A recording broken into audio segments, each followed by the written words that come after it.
Hello বন্ধুরা, আমি জাগরি reiki সেন্টারের পক্ষ থেকে reiki grand master Madhumita Banerjee বলছি।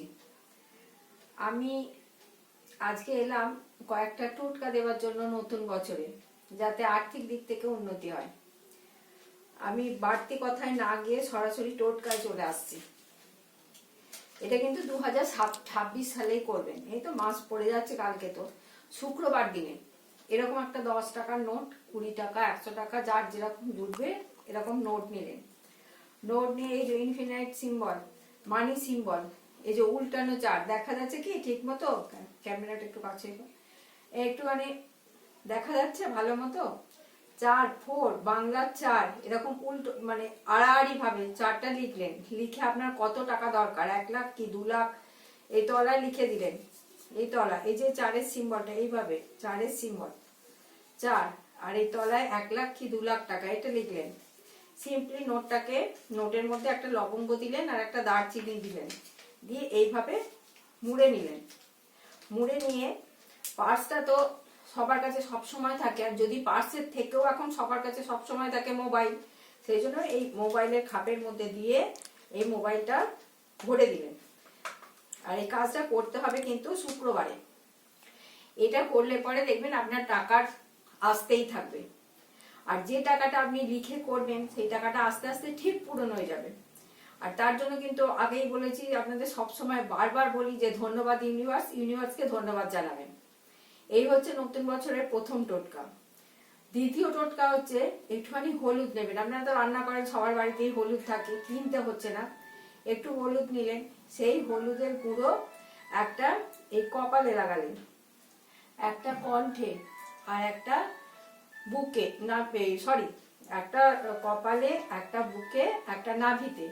রাত্রে শোয়ার সময় লাগিয়ে রাখবেন বা সারা দিনও লাগাতে পারেন। হলুদ কি করবে? হলুদ আপনার বৃহস্পতি গ্রহটাকে মজবুত করবে, ফলে টাকা আসার পথ প্রশস্ত হবে। 2 নম্বর টোটকা হয়ে গেল। 3 নম্বর টোটকা হচ্ছে যে একটা 1 টাকার কয়েন নেবেন। 1 টাকা, 2 টাকা, 5 টাকা, যার যেরকম ক্ষমতা আর কি, একটুখানি সিঁদুরের টিপ পরাবেন। আর টিপ পরিয়ে সেটা কি করবেন? তুলসী গাছের গোড়ায় পুঁতে দেবেন, মাটিতে পুঁতে দেবেন। দেখবেন যে আপনার অনেক উন্নতি হবে। প্রথম কথা হচ্ছে গিয়ে দ্বিতীয় টোটকাটা, যে এটা তো সবসময় করবেন, এটা কিন্তু এটা আজ থেকেই করতে পারেন, মানে এই হলুদের টোটকাটা আজ থেকেই করতে পারেন। কিন্তু অন্য দুটো টোটকা, মানে প্রথমেরটা আর দ্বিতীয়টা, এই তৃতীয়টা, এই দুটো টোটকা আপনারা 2026 সালের যে শুক্রবার, যে কোনো শুক্রবার দিন শুরু করবেন।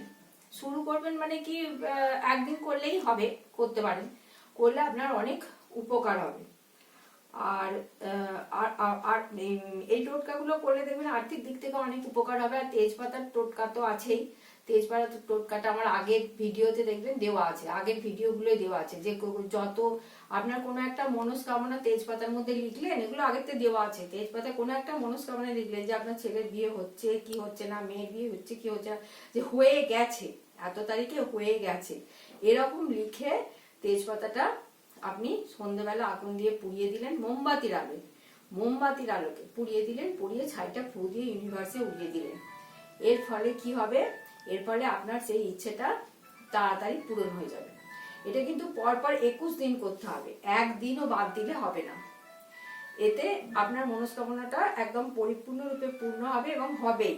কিন্তু সব সময় যেই কাজটাই করুন না কেন, সব সময় বলতে হবে যে ইউনিভার্স তোমাকে ধন্যবাদ, অনেক অনেক ধন্যবাদ, আমার মনের আশাটা পূরণ করে দেওয়ার জন্য ধন্যবাদ। মানে আপনাকে ধরে নিতেই হবে যে আমার কাজটা হয়ে গেছে এবং ধন্যবাদ।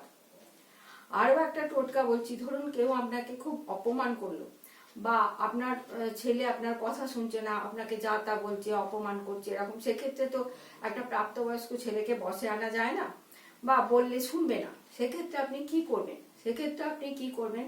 ভালো থট ক্রিয়েট করুন। ও আমাকে এরকম অপমান করলো, ও এই বললো, ও আমাকে সেই বললো, এরকম বললে কিন্তু সেই খারাপ থটটাই ওর কাছে যাবে। ও খুব ভালো, আমি ভালো, আমার ছেলে ভালো, আমার ছেলে ভালো হয়ে গেছে, আমার ছেলে একদম সম্পূর্ণ সুস্থ, সম্পূর্ণ ভালো, আমাকে প্রচন্ড ভালোবাসে। বা কেউ যদি অপমান করে থাকে, তার ক্ষেত্রেও সে এটাই করতে হবে যে হ্যাঁ ঠিক আছে, ও আমাকে ভালোবাসে, ওর সঙ্গে আমার খুব ভালো সম্পর্ক। এই থটটা যদি খুব শক্ত কিন্তু এই থটটা যদি মন থেকে ক্রিয়েট করতে পারেন, তো তাহলে দেখবেন যে আস্তে আস্তে সব কিছু ভালো হচ্ছে। এবং আবারও যে ওর সঙ্গে আমার সম্পর্কটা ভালো হয়ে গেছে, আবারও ধন্যবাদ ইউনিভার্স, থ্যাংক ইউ ইউনিভার্স। বারবার এটাই বলুন যে থ্যাংক ইউ ইউনিভার্স। রোজ সকালবেলা ঘুম থেকে উঠে একবার একটুখানি মেডিটেশন আর থ্যাংক ইউ ইউনিভার্স। আমরা তো জানি না যে আজকে ঘুমোলে কাল সকালে থাকবো কি থাকবো না, সেটাও তো কেউ জানি না বলুন।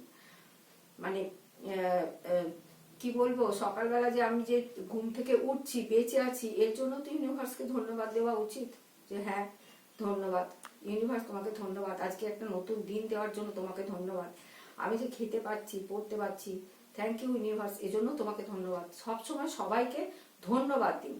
নিজে ভালো থাকুন, অপরকে ভালো রাখুন, নিজের পরিবারকে ভালো রাখুন, সুস্থ থাকুন, ভালো থাকুন। নতুন বছর সবার খুব খুব ভালো কাটুক, এই কামনা নিয়ে আজকে এখানেই শেষ করছি।